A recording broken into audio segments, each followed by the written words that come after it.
Oh, is that not hard enough? I call this Committee of Economic Development to order. Good morning, everyone. Happy Ash Wednesday for those of you who celebrate. Happy Valentine's Day. Happy first day of committee. Welcome back. First thing we need to do is we need to welcome, we have a new member.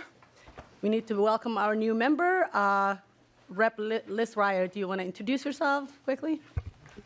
Thank you, Madam Chair. Representative Liz Ryer from 52A, Egan and Burnsville.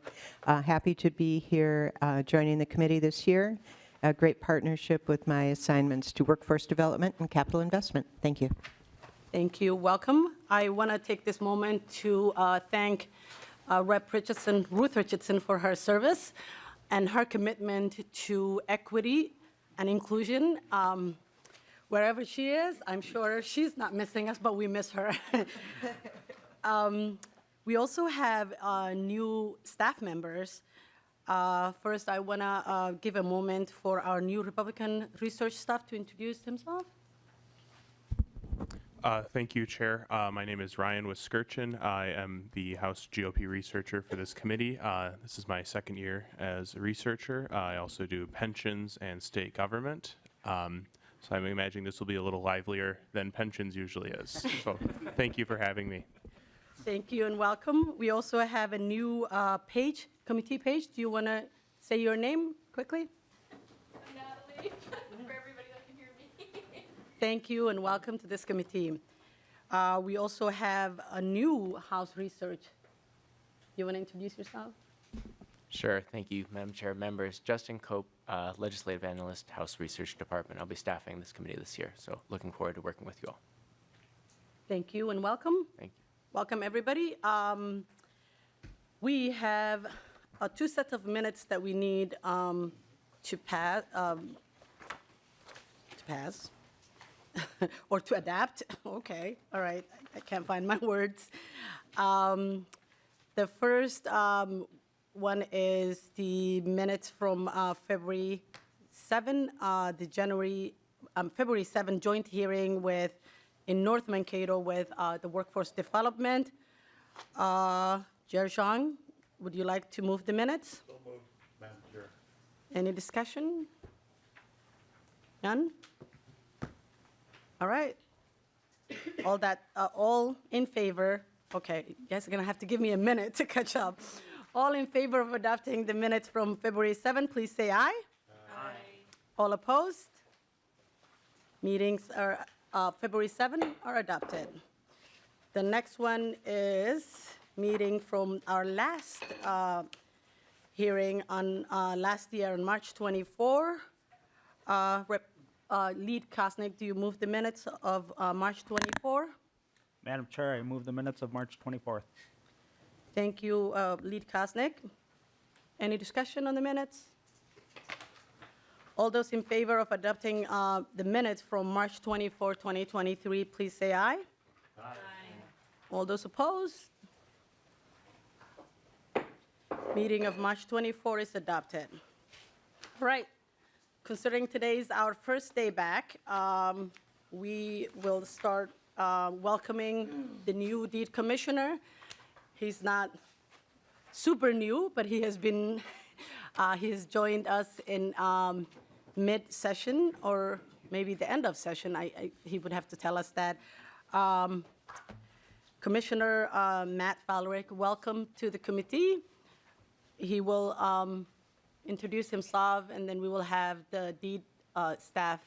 Well, Deputy Commissioner is also here. Welcome back. Just walk us through a presentation. Welcome, Mr. Commissioner. Please introduce yourself and share whatever it is that you want to share with us. Thank you. Thanks so much, Madam Chair, members of the committee. My name is Matt Verlick, and I serve as Commissioner of the Department of Employment and Economic Development, and I'm happy to be with all of you today and happy to be accompanied by a couple of my colleagues. It is an honor to be with you on Valentine's Day and Ash Wednesday, and also to be back at this committee after having visited you and testified last year in my previous capacity, and I'll talk a little bit about that. But we're excited to be here as you kick off this session and the work of the committee to give you an overview of the work of the department with a special emphasis on things that have happened since the end of the last historic legislative session. And in fact, that does coincide with the time that I arrived at the agency, as we'll talk about in more detail. So I'll give you a little bit of background on me and then how the agency is delivering for all of Minnesota, and with an emphasis on businesses, workers, and communities. So one of the things that's new at the Department of Employment and Economic Development is me. And since I'm here, I wanted to take the opportunity to give a little bit of background about me. But before I do, also would note that I'm seated next to Deputy Commissioner McKinnon, who, as you know, served as the temporary commissioner during the time after my predecessor, Steve Grove, made his move and obviously led the agency through a very busy time, a very busy session, and did so ever so well. And I'm delighted to get to work with him now, so wanted to express my appreciation to Kevin. So it was June 20th that I started in this role as an appointee of the governor, and it's been completely an honor and a pleasure to be in the job now 7.5 months or so. Previous to coming into this job, and in fact the capacity that brought me here to this committee before, was as president of the Initiative Foundation based in Little Falls, Central Minnesota, and I see some Central Minnesota friends here. You probably are familiar with the network of 6 Minnesota Initiative Foundations that each have their own respective service territory. In the case of the organization that I led, it's the 14 counties and 2 Native nations of Central Minnesota, and together those organizations cover all of the 80 counties of Greater Minnesota, with things like small business lending as community development financial institution in the case of Initiative Foundation, with training and technical assistance for entrepreneurs, with child care work, workforce development, grants to nonprofits, et cetera.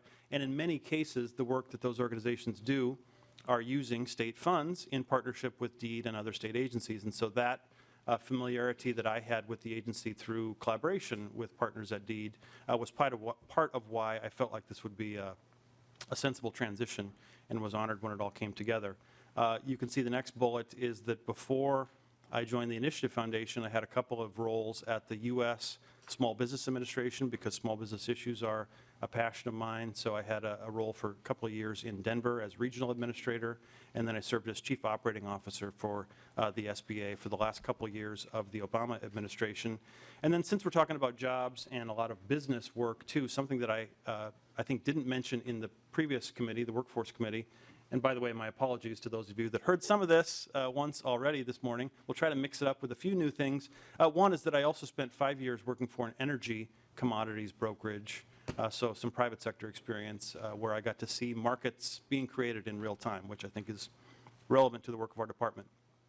In the time since I joined the agency, I wanted to talk a little bit about some of the areas of focus we've had so far.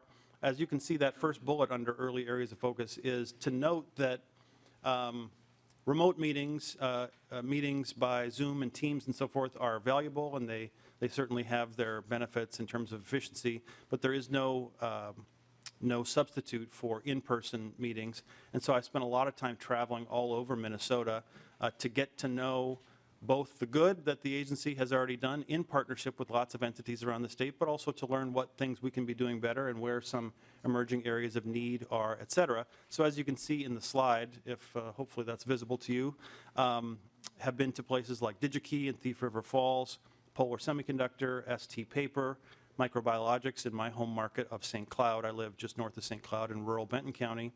Cirrus, Boom Chicka Pop, lots of chambers, development corporations, workforce development boards, trade associations, and nonprofit grantees. And then I would add too, in addition to all that Minnesota travel, was honored to be able to accompany the governor on 2 trade missions, one to Japan, as well as to Australia, where we helped to advance the mission of the Minnesota Trade Office, which is one of the really exciting and cool parts of DEED, whose mission is to help promote exports from Minnesota to the world, as well as promote foreign direct investment into Minnesota from elsewhere. And the last bullet refers to what has been one of my priorities, and the fact that when you're new in leading a team or an organization, people will often ask you, what is your unique vision for the organization? What's going to be your special initiative? How will you put your thumbprint or fingerprint on things? And you know, I have mostly punted that question and said, coming out of the historic legislative session that you all finished last year, in which you allocated an unprecedented scale of resources to this department and gave us some heavy responsibilities that we're excited to deliver on. That is more than keeping us busy. And so my number one priority in the role has been, as you can see, effective implementation of the programs funded in the last session. And if I can look back on my tenure and say that we delivered those programs well, we squeezed every bit of value out of the precious and scarce taxpayer resources you entrusted us with, that will be a success, in my view. So before we get into a detailed discussion about some of the individual programs that I know you're interested in, I wanted to give a couple slides with some context on the economic environment that we're operating in. And I would also note that much of DEED's work, of course, is about trying to shape the Minnesota economy in a positive way, working with lots of partners to do that. But in addition to shaping things, we also report on the economy. And on a monthly basis, for example, we get to release the new unemployment figures, the new jobs figures, et cetera. And so in that vein, I wanted to just give you a little bit of a status report on where we are. And at the top, you can see what is a good news development when it comes to the population of Minnesota. And of course, this is important for a whole bunch of reasons, but including workforce development and the ability of our employers to find the people they need. There was some concern when the census figures leading up to, I think, July of 2022 showed a small decline in the Minnesota population. And the good news is that when the most recent figures came out for the next year, that is the year ending in the middle of 2023, you can see that our Minnesota population grew by 0.4%. I think that's on the order of 27,000 Minnesotans or so. And in terms of a rank, that puts us 25th, so kind of right in the middle of the pack, which is good news for us that we are growing again, and we'll hope to see that continue and accelerate into the future. When it comes to quality of life and the fact that this is a great place to live and work, we look at a variety of rankings, including you can see the overall mood in this state is good, and I hope that's true in the committee as well, since I'm here testifying to you. You can see we're the 4th happiest state in the nation, according to Wallet Hub. And I've heard the governor talk about the idea that one of the states that sometimes beats us on this rank is Hawaii. But if you consider that we have a bit of a weather disadvantage relative to Hawaii, I think we can take a lot of pride in that ranking. Our poverty levels are low relative to other places. Our education levels are high relative to other places, and those are things to be proud of. We have a high median household income at $82,338. But lest you think that I'm only here to tell you about the positive news, there are challenges, and we certainly want to face those and work on them, and we are, including the fact that our labor force has not recovered to pre-pandemic levels. Jobs have recovered to pre-pandemic levels, but the labor force has not. And so that's something we want to work on, as you can see in the last bullet. If we dig a little bit more deeply into economic indicators specifically, you know, this is what we talk about in those monthly press conferences where we release the economic figures, including job growth. And you can see that we haven't had just 1 month of job growth or 2 in a row. We've had 6 straight months of job growth.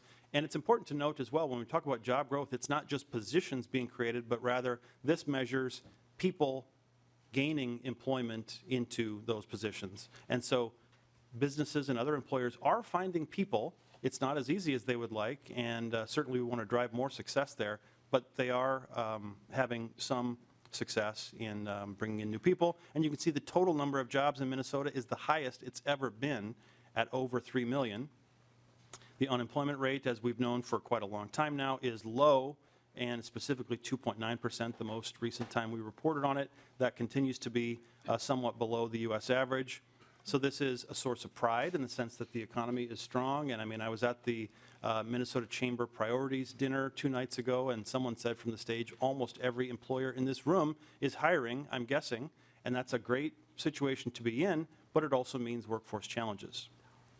And if anyone thought that we could address the workforce challenge merely by increasing the labor force participation rate, we do need to acknowledge that we are already very strong on that front, and we exceed the national average of 62.5% with our 68.1%. And so we want to make further progress on that front, but we're already, you know, well beyond where other states are, meaning it won't necessarily be easy. And hence, you can see labor force is still the biggest issue facing our state and the economy. And then if we get into the state of business in Minnesota, we were excited back in July when CNBC did its ranking of the business environment in all 50 states, and we touted the fact that Minnesota came in not just in the top half, not just in the top 10, but the 5th best state for business. And with all respect to any people who have Texas ties, we took pride in bumping Texas out of the top 5. You can see we're home to lots of Fortune 500 companies, and we have a very dynamic small business environment, and so that adds up to a great and dynamic business environment overall. If you look on the right-hand side, the image is from an Axios article that shows the change in new business applications, and Viking purple is good. Well, you can see that the upper Midwest, including Minnesota, is a hotbed for new business applications. And that's often seen as kind of a leading indicator or a measure of economic sentiment. Do people feel confident enough to start businesses? Well, in our neck of the woods, they do. And we will, of course, want to drive more success. And if you start a small business or a business of any kind in Minnesota, the chances are that it will persist to a greater degree than in other places, because you can see that we rank number 1 in the country in 5-year business survival rate at 57.6%. Businesses continue to expand here. I know there were concerns after the last session about what would some of the measures passed do to the business environment. Some made predictions that it would be harmful, but in fact we see continued very strong indicators across a variety of measures, but including in large-scale business investment. And Deputy Commissioner McKinnon is in close touch with lots of the individual companies that are making those very large investments that last year added up to $7.6 billion. And our job is to work with lots of partners to try to keep that positive momentum going. And with that, we will then transition into how we are doing it. And specifically, that is by implementing the programs you've entrusted us to do.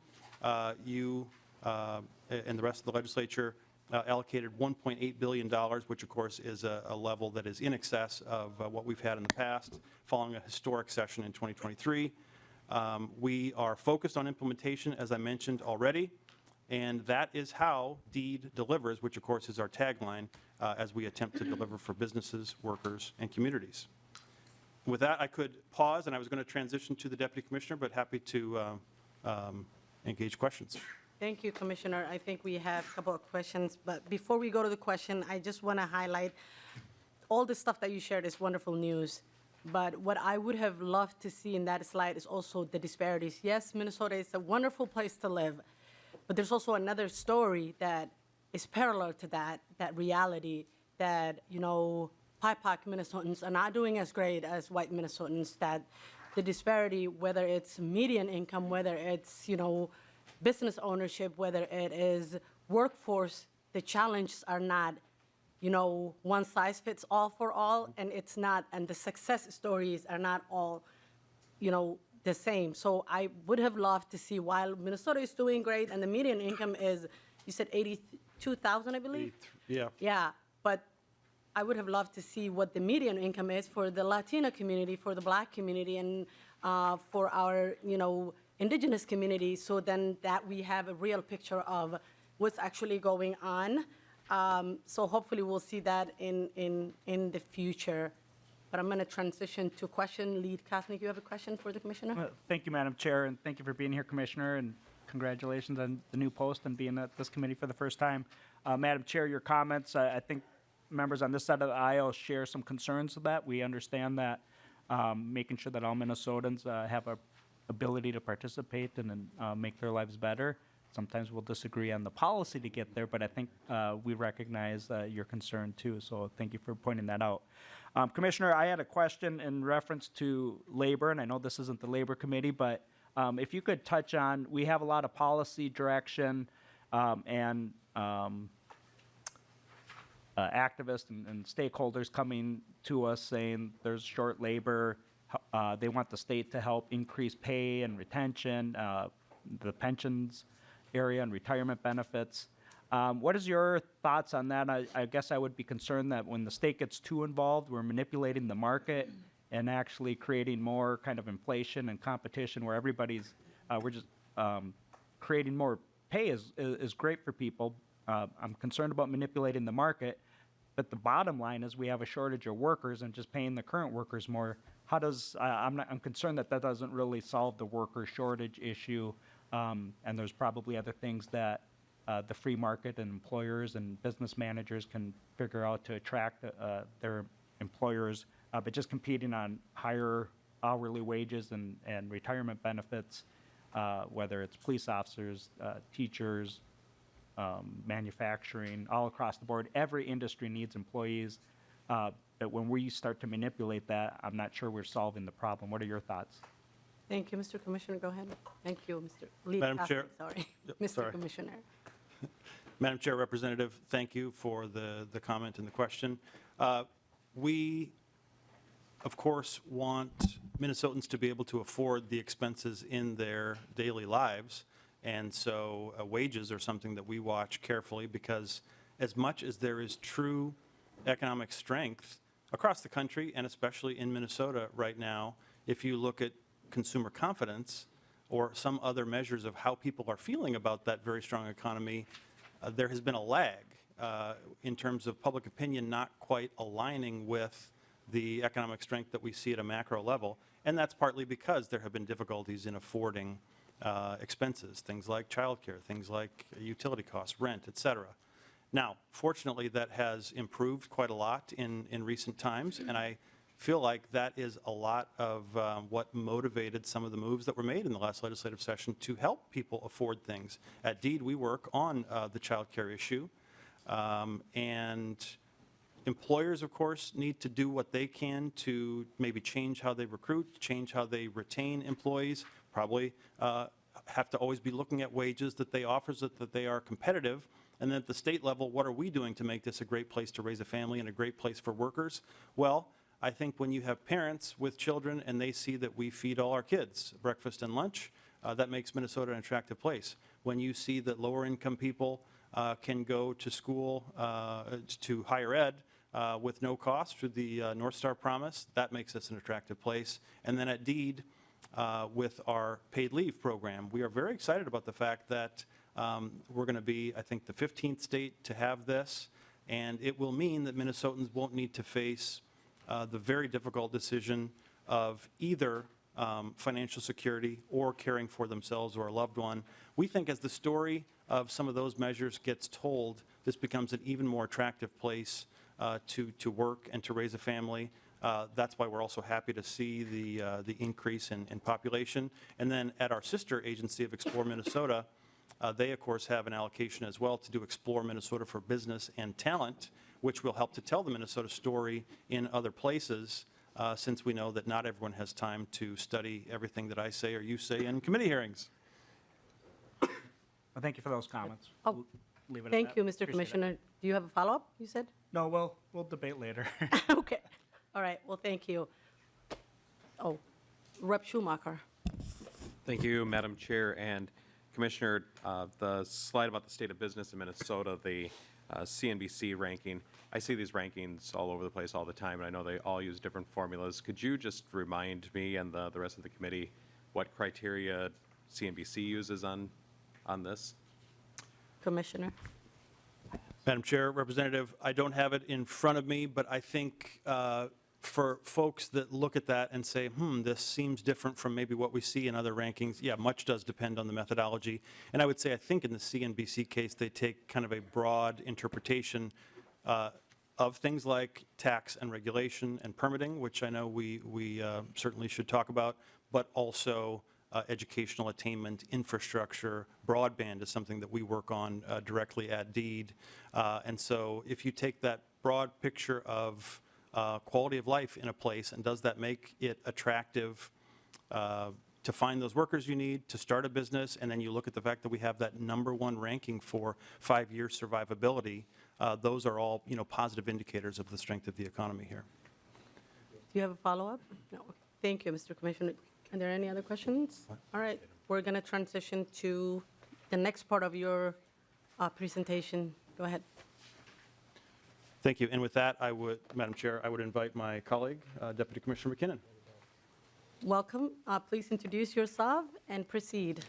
Thank you, Madam Chair. My name is Kevin McKinnon, the Deputy Commissioner of Economic Development and Research at DEED.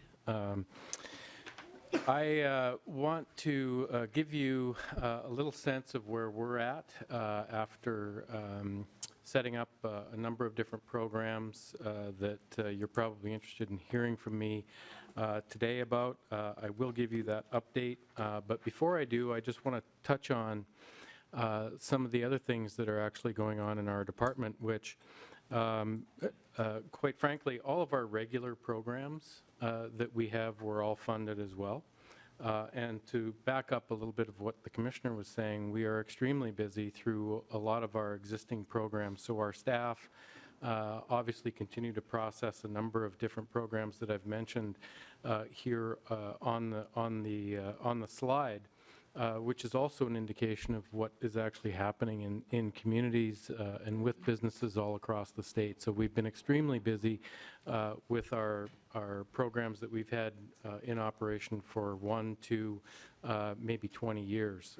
And so you can see some of the activity on the slide. I would also mention that there are other parts of the Economic Development and Research Division that will not be really discussed here today, such as our broadband office and the $650 million that we're receiving from the federal government. For the BEAD program, we're rolling out a $50 million border-to-border grant program as well, so lots of work happening on the broadband side.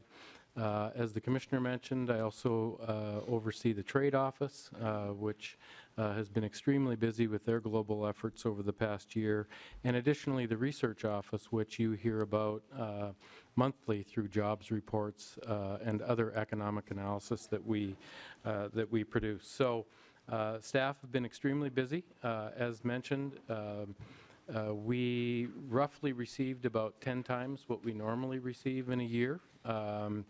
In biennium, actually. And so we've been extremely busy setting up a variety of new programs. So with that, I'll hop into some of the new programs that we have. The first is the Minnesota Forward Fund. This is a $400 million fund that was created last year to attract business investment, but also to leverage federal funds and be able to respond to opportunities that we have in the business community, very similar to what you might see in some of the other states and how they address business expansion. So there's 3 components to this forward fund. The first component, the largest, is $250 million for basically the CHIPS Act. It's the Chips and Science Act that was passed through Congress. Essentially, we're working with a variety of semiconductor companies in the state. We have a legacy semiconductor industry here that goes back well into the 70s and 80s that is here. So we're working with not only the larger semiconductor fabs themselves, but also a lot of the supply chain on their applications to the federal government.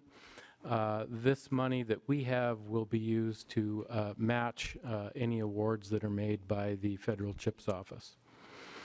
The second allocation is $100 million, and that is very specifically to some Department of Defense projects that were awarded in the Consolidated Appropriations Act. And basically that's to create a bioindustrial manufacturing pilot plant that we are working with BioMade on, and or an aerospace research and development testing center, which we are working with a company called Calspan on. And more to come, obviously, in the future on those programs as well. And then finally, we have $50 million basically to match other business investments that are receiving federal awards. So think Inflation Reduction Act, think Department of Energy loans, et cetera. And so there's $400 million between these 3 uses. We're working obviously with all of the entities and businesses across the state to not only implement their individual projects, but then also start building some of the ecosystem infrastructure that's needed. That revolves around research and development with the university system. It revolves around workforce development with our higher ed institutions, but also many of our nonprofits and our Governor's Workforce Development Board. And finally, what I want to mention is our use of this fund is really directed through MMB. We must request the money from MMB, and MMB then provides it to deed for use. But one of the reasons that some of this has yet to be deployed is that we require that the federal government make an investment. So we are waiting on the federal government to make some awards, and once they do, we will start rolling out some of these awards. The next program that I want to touch on is the Energy Transition Grant Program. As many of you know, we had a program to support this about 5 years ago. We created a new energy transition office at DEED to work with the 8 to 10 communities across the state. And we have a task force that developed a strategic plan and recommendations. Last session, we were awarded $10 million to build on the efforts that we have in place and to help with grants to a lot of these communities that are impacted. We have obviously started again with our task force. We held our first committee meeting, which I was fortunate enough to attend about 2 weeks ago, maybe, down in Red Wing. And we've also rolled out our grant program to these communities and have made 2 awards, one to Granite Falls and one to Fergus Falls. We will also be opening the rest of the grant round for the remainder of the fiscal year here very, very soon. We also held a summit and continue to work very closely with the communities, and so very excited about this work and where that's going and looking at future projects for our energy transition communities. Now, a lot of what was passed last year really affects small businesses, and I'm sure many of you are going to be interested in the next number of slides that I have here. The first program that I want to talk about is the Promise Act. This is, sorry, Madam Chair. Sorry, Deputy Commissioner, we have one question before we move away from this slides. Sure. Representative Igo, you have a question? Thank you, Madam Chair. Yeah, just before we go to small business, I just want to talk about some of that work there. And I think the energy transition stuff was kind of a segue to what I wanted to talk about. You know, I think the biggest issue that we're seeing, and you've already brought it up a little bit, is the permitting and regulation reform. So I just kind of wanted to dive into that a little bit of what you're seeing from DEED, right? Because when we talk about these energy transition communities, right, we'll use one close to home for me in Cohasset. You know, we worked really closely in my first term with DEED to make a project happen that was going to save that community the tax base, and we lost it for one reason only, and it was permitting and regulation reform. And we have a pretty bad history here the last couple of years now of losing. I mean, I think in my district alone, in projects that have left the area, we're in the billions, multi-billions now, that have left just one small representative district in the state of Minnesota due to permitting and regulation. So I just want to see, you know, is the agency doing any work to kind of be ready to present to the legislature? We're losing these projects because of timeliness. We're losing it because of this, and how we can be better effective, because, you know, we can talk about 10 million for these communities, but 10 million is even that. I mean, $10 million isn't even the tax base that one of these energy facilities provides to the communities that they exist. You know, we need to replace multi-million, multi-billion-dollar industries. So just if you could elaborate on that, that'd be fantastic. Deputy Commissioner? Madam Chair, Representative Igo, one of the components of our energy transition grant program is that we're really trying to work with the communities and provide them resources actually for planning. And why this becomes important is that we want to make sure that the communities have plans in place that have included stakeholder input, that have included multiple stakeholders in projects, and preparing existing sites for development so that you know ahead of time what issues you might have. So we're really trying to focus in our energy transition community program and some of the other things that we're doing without funding attached to it to promote the concept of shovel ready. So where in the state can you do these types of activities that basically would be the as close to the most ideal place to host those types of operations. So that's one thing that we're really trying to work with a lot of our communities on. The second is we have run since 2013, and quite frankly, actually it goes back to 2007 when we started an enterprise assistance program.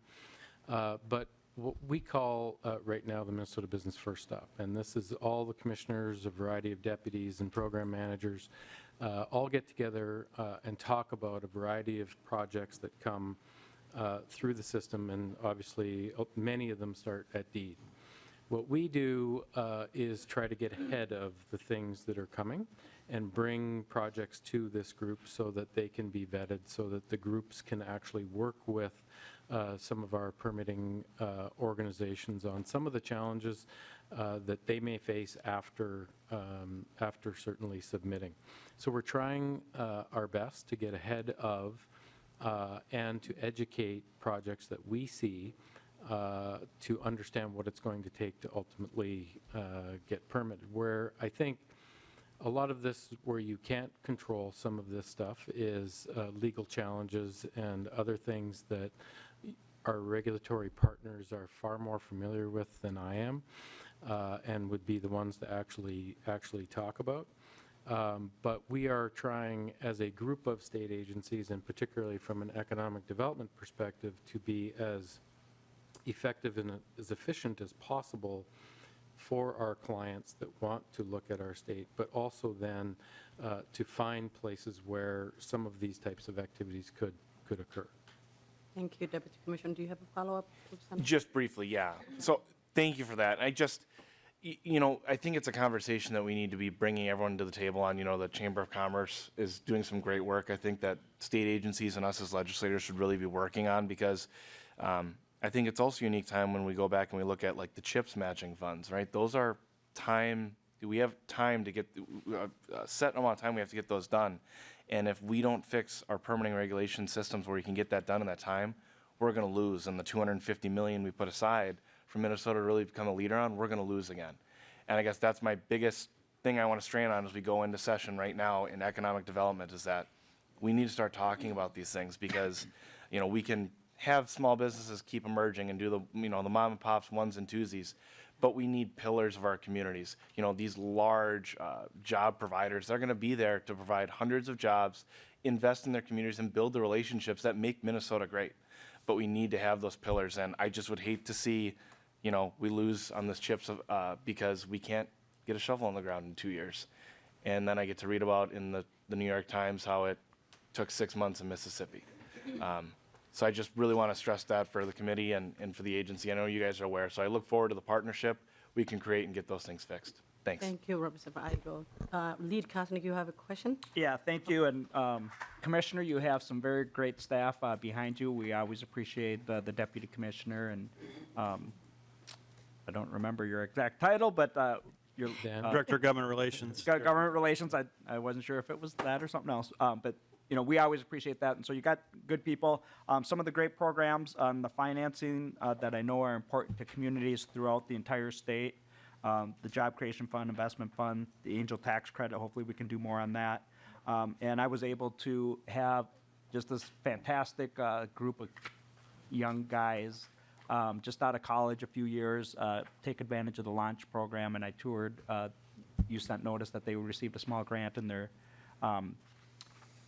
doing some cool stuff in the medical science. But leading to that is the MedTech 3.0 hub that the area is participated in nationally. If you could talk about that and what DEED's role may be in assisting, and for us as a community to help push that initiative. I think it's interesting. If you have time, Madam Chair, maybe we do that on a different day if you don't want to do it today, but if you could just kind of touch on that and share with the committee and the public what that is and what DEED's anticipated role and how we can partner with our community on that. All right, I believe that may be a good conversation for another day. I just want to remind people we have session at noon, So we have to make sure that we get out of here at time so we can make it over there at noon. Commissioner, do you want to just try to talk about it as much as you can, and then if we need more conversation on it, we will schedule it for another day? I think that'd be great. Madam Chair, happy to. Representative, thank you. And we won't go into detail, but yes, we're deeply engaged in that one. Greater MSP has a lead role, along with Medtronic and many others. As you know, we were named one of the first, I think, 31 tech hubs in the country, and ours is one of a small number when it comes to medical technology. That is, of course, a strength for the Minnesota economy. Now we are competing in Phase 2 and continue to be in very close conversation with the leads on that. And as the plan is envisioned, DEED would also have a significant role potentially in being a conduit for some of the federal funds that are available. Thank you, Commissioner. Madam Chair, I think it's just a great opportunity for the state to continue to build on a part of our economy that I think we'd have great bipartisan support on. So I look forward to hearing more about that. Thank you, Commissioner. Thank you, Lead Cosnick. And Deputy Commissioner, you might continue talking about small business. Thank you, Madam Chair. So the first program I want to talk about is the Promise Act. As you recall from last year, it's a $125 million program that offers a component will offer grants for working capital to small businesses, but then there is also a component that will offer loans to small businesses, and I will talk about that here in a second. So the first piece of this is about $95 million that will be available to, in the metro area, the Neighborhood Development Center, and in Greater Minnesota, the initiative foundations. And as the Commissioner mentioned, the initiative foundations cover all 80 counties outside of the 7-county metro. So we've got 7 partners that we are working with to set up the this program, and this program is one that will offer those working capital grants to small businesses. There is a size limit to these companies as to how much money they will get, and so what's been going on right now over the last number of months is we've been working very closely, obviously, with all of our partners, and our partners have been working with their partners on educating, on setting up the program, on doing information sessions in multiple languages, in multiple locations all across the geographies that are mentioned. Now, I must be very clear, in the metro, there are very specific geographic limitations for this. And in Greater Minnesota, it's the entire areas of the initiative foundations. Similarly, on the loan side, we're working with $30 million that will go to MEDA in the metro. About 24 of that goes to MEDA in the metro, and then about $6 million goes to the initiative foundations in Greater Minnesota.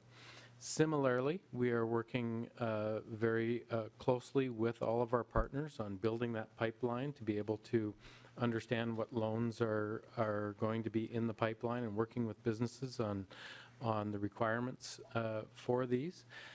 And so basically over the last 6 months, we have done a lot of work, and our partners have done an extremely good job in organizing and assembling the number of partners that are needed to effectively reach all the businesses that theoretically could ultimately apply to this. We're very excited that the portal for this grant program will open here very quickly. I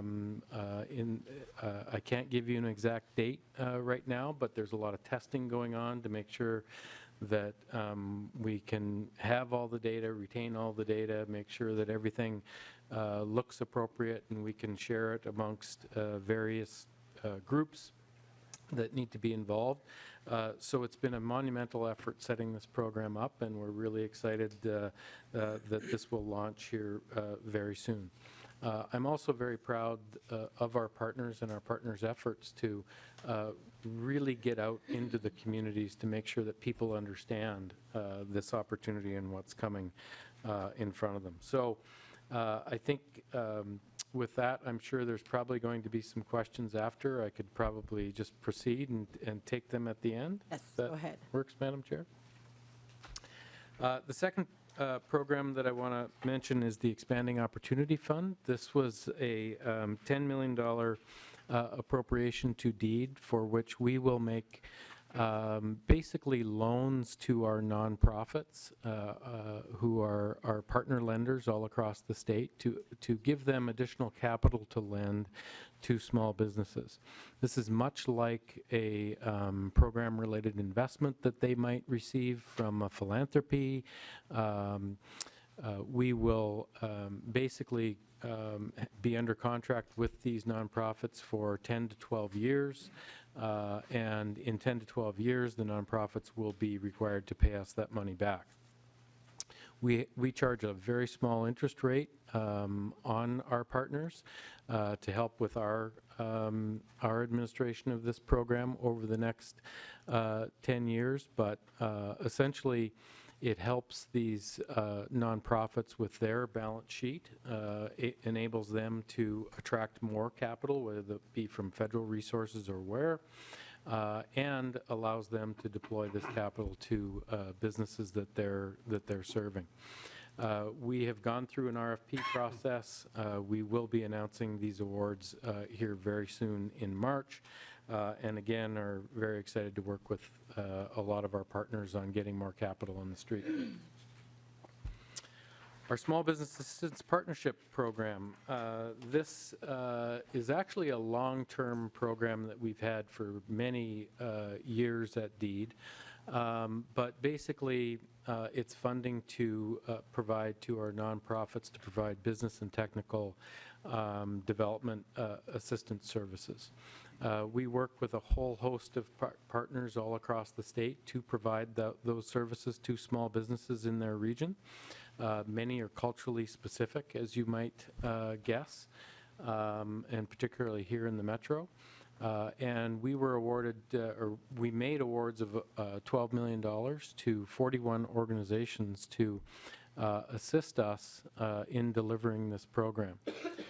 We are very focused on tracking and getting the data on what businesses, how many businesses are being served, how successful are the businesses that have been served. So we're really working with, and will be working with over the next couple of years, a lot of our nonprofits on putting all of that information together. What I will say is that this is an extremely larger appropriation than we've usually had for this program. And so our nonprofits as well that we're working with obviously have to build up the capacity and add the staff, et cetera, to be able to serve the businesses. So we're working very closely with them to start rolling this program out. And Madam Chair, would it be appropriate for me to interject here and amplify what the Deputy Commissioner has said? I wanted to acknowledge your point that you made at the beginning about some of the high-level information that I shared, but that we hadn't drilled into some of the inequities that we see across racial groups and other inequities as well. I hope you do now see in the implementation portion of the presentation that our programs are rooted in equity and addressing the fact that lots of folks have faced higher barriers than others. And so, for example, when we look at the Expanding Opportunity Fund that provides capital to nonprofit lenders to fill in gaps where the commercial banking sector and credit unions aren't able to do all that our businesses need them to do, that's one way that we're trying to get at the issue. Likewise, Small Business Assistance Partnerships, that's a program that is near and dear to me because it's one that I worked on in the past. And that, in many cases, is about providing entrepreneurial training opportunities. Could be in a different language than English, if that's a barrier to access. It could be, attaching people to mentors that can help them navigate challenging systems and then access what financing they need, whether it's through a bank or a nonprofit lender. And in some cases, those nonprofit partners of ours will offer Islamic acceptable financing for those that don't want to pay interest and instead want to do a profit model. So just to acknowledge that point and state that our efforts across a number of programs are aimed at getting at those inequities. Thank you, Mr. Commissioner. Now that you elaborated on that, I just want to ask a quick question about the expanding opportunity fund. I remember sometime in December, I can't remember what it was, or November, I called you about the interest rate on this loans. It's prime plus 2 or 3%. Prime at the time, is it 2%? Prime at the time was 8 or 9, and it was 10 or 11%. If we're helping small businesses, 10 or 11% interest rate, in my opinion, is really high for people who can't get traditional, loans from, banks and other places.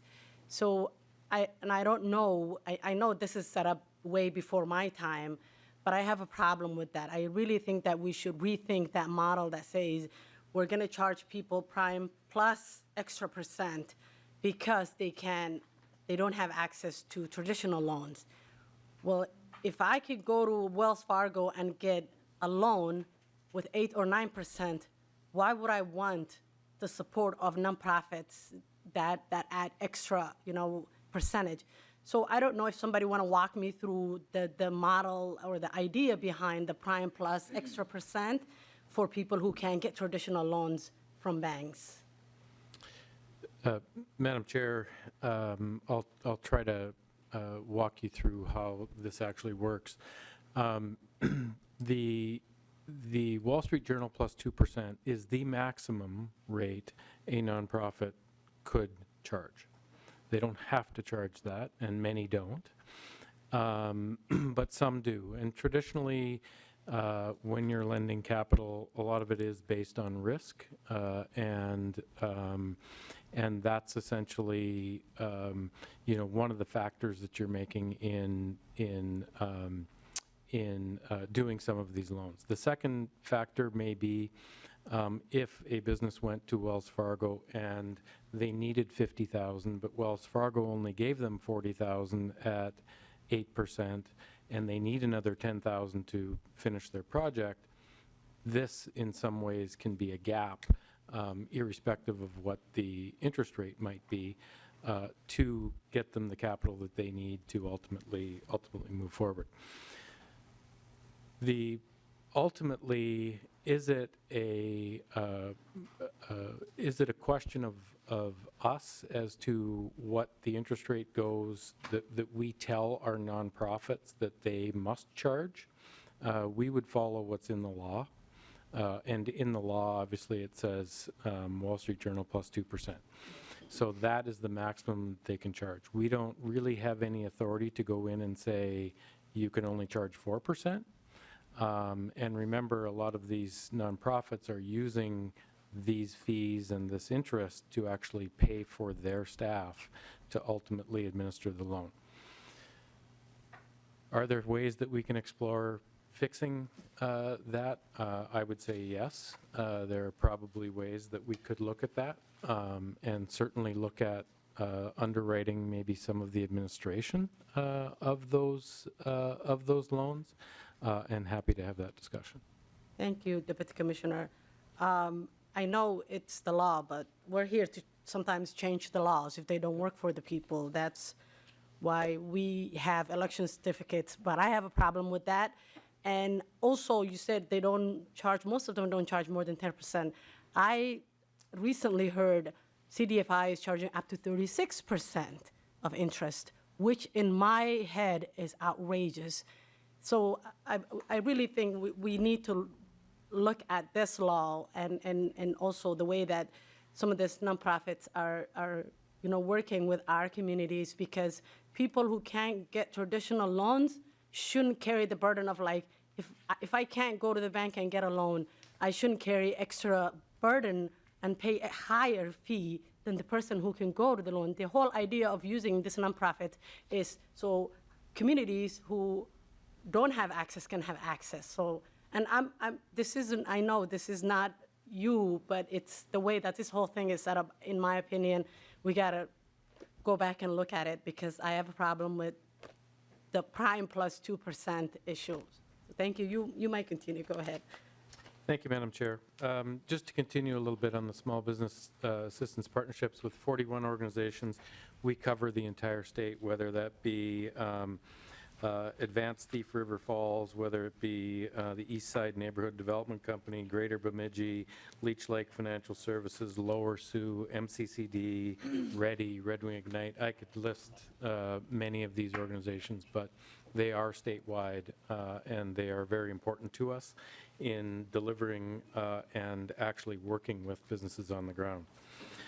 The second, or the last bullet here talks a little bit about direct appropriations, and of course there were some direct appropriations last year that I do not want to ignore.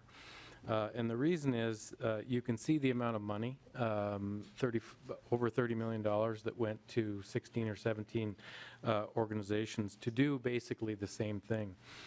These are a lot of our organizations that we have historically worked with: MEDA, NDC, LEDC, AEDS, ACER.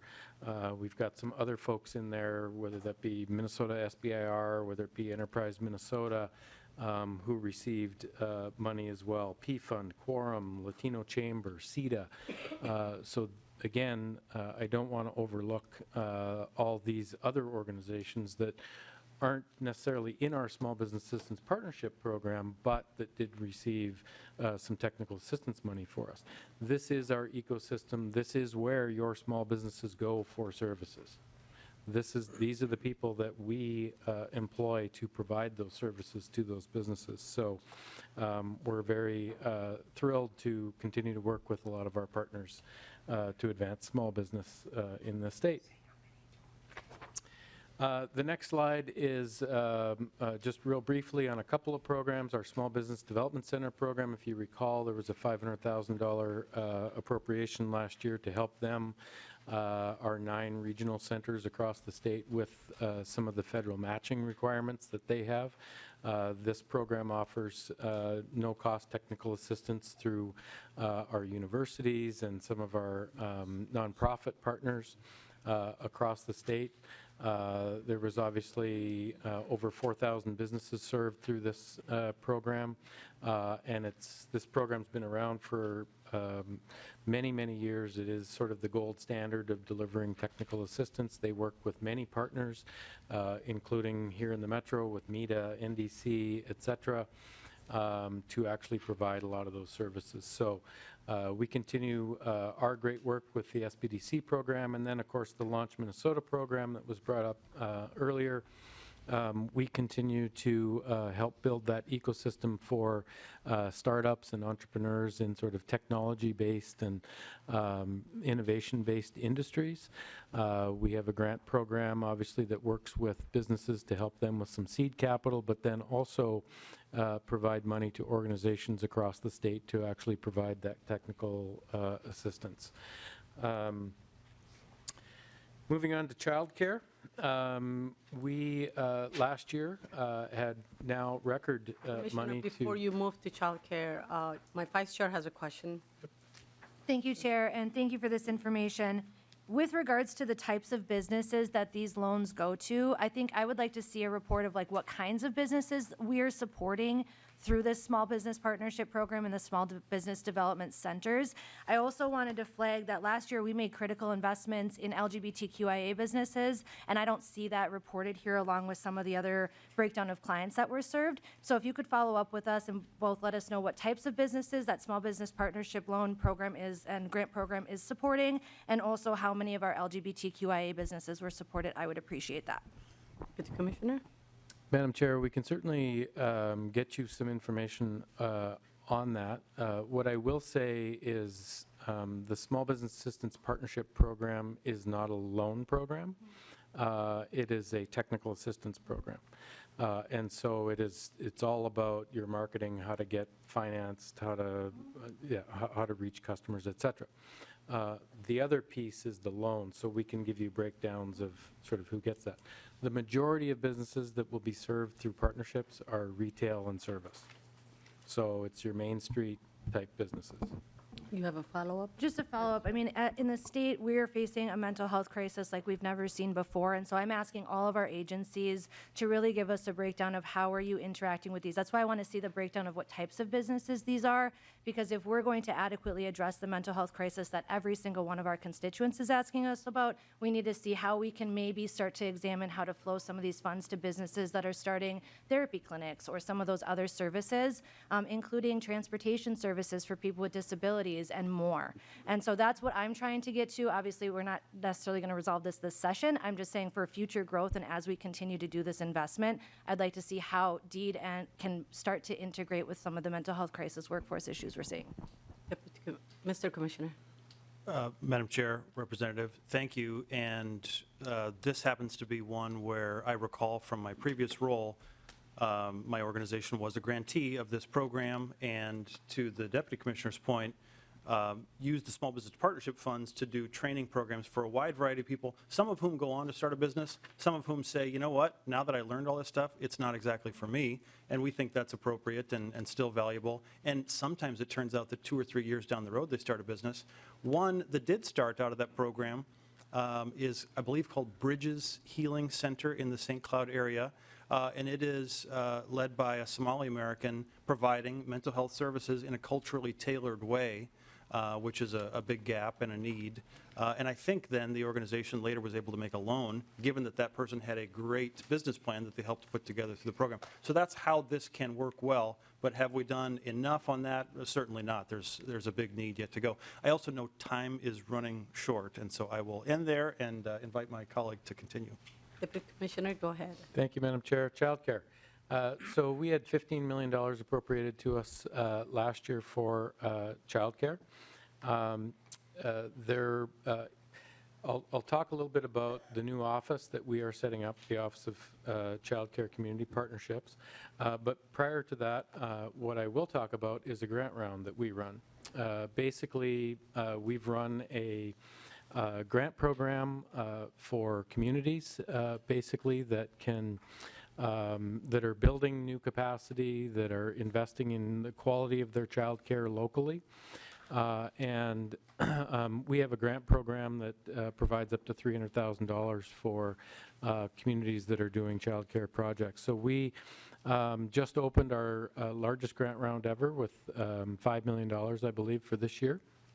And we'll be accepting proposals here in March and hope to make awards very quickly. In addition to our work with this, we still support our initiative foundations who do this work locally as well in Greater Minnesota. We are very excited about creating our new Office of Community Partnerships. We recently hired a director. Her name is Tammy Wickstrom. She comes from central northeast Minnesota. We are very excited that she has now started. We will be hiring another staff to help with some grants management and outreach, but are really excited about working with a lot of our communities in developing these projects and working with businesses, et cetera, to continue to address this need across our state. Finally, adult use cannabis. As many of you probably recall, we have about $12 million at DEED to be involved in this and to support businesses and workers in this industry. We are actually in the process of seeking information to help us create what these programs will actually look like. First of all, there is a startup loan programming financing for cannabis businesses. Up to $6 million is what we have. And then money for technical assistance to provide would-be business owners how to navigate and create these facilities and participate in the industry across the state. And then there's some training funds that we will also do. We are extremely excited about working with a nonprofit who actually has expertise in this industry and or in training and or in financing this type of activity. So ultimately, we will be looking for nonprofits to help us implement this, and we'll be doing an RFP for nonprofits in the near future. That is my last slide, Madam Chair. Thank you, Deputy Commissioner, and thank you, Commissioner Dariel, the team. I know time is not on our side, but I want to encourage people, if you have questions, to follow up with Dariel. Do you have a quick question? I did, but if we don't have time. No, we have, I mean, we can do maybe 1 or 2 questions, depending on how length they are, but we want to end at 45, so people have time to walk over. You can go ahead, Rep. Weiss, ask your question. Thank you so much, Madam Chair. It's more of a shout out than a question, so it'll be quick. I just wanted to thank Assistant Commissioner Abdi Wahab Mohammed with the Office of New Americans for the amazing work that he's doing, and I just wanted to lift that up. The contributions that our immigrant and refugee communities can make to our economy are so critical. I saw some data that we have 45,000 job openings in just the healthcare sector alone.